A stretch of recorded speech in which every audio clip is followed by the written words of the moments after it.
ফের গুণগত মানের পরীক্ষায় ফেল করলো একাধিক প্রয়োজনীয় ওষুধ। 34 রকমের ওষুধ নিম্নমানের, জানালো কেন্দ্রীয় ড্রাগ কন্ট্রোল। এই বিষয় নিয়ে আরো বিস্তারিত আমাদের জানাবেন প্রতিনিধি ঝিলম করঞ্জাই আমাদের সঙ্গে রয়েছেন। ঝিলম, কি খবর?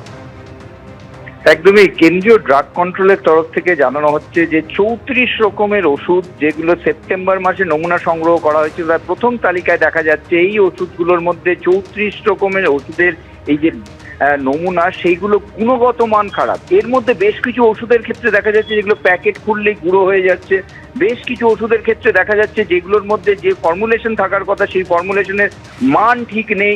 অন্য বেশ কিছু ওষুধের ক্ষেত্রে দেখা যাচ্ছে ব্র্যান্ডিং ঠিক করে করা হয়নি, অর্থাৎ রাসায়নিক একরকম আছে অথচ লেখা হয়েছে অন্যরকম। এই সমস্ত কারণে এই 34 রকমের ব্যাচ নাম্বার দিয়ে বিজ্ঞপ্তি দিয়েছে সেন্ট্রাল ড্রাগ কন্ট্রোল, এবং সেই বিজ্ঞপ্তির বিষয়ে রাজ্য ড্রাগ কন্ট্রোল জানার পর তারা গতকাল সেই বিজ্ঞপ্তি দিয়ে সমস্ত কেমিস্ট অ্যান্ড ড্রাগিস্ট এবং রিটেইলার সবাইকে জানিয়েছে যে এই ওষুধগুলো যেন বাজার থেকে প্রত্যাহার করা হয় এবং ব্যবহার যেন করা না হয়।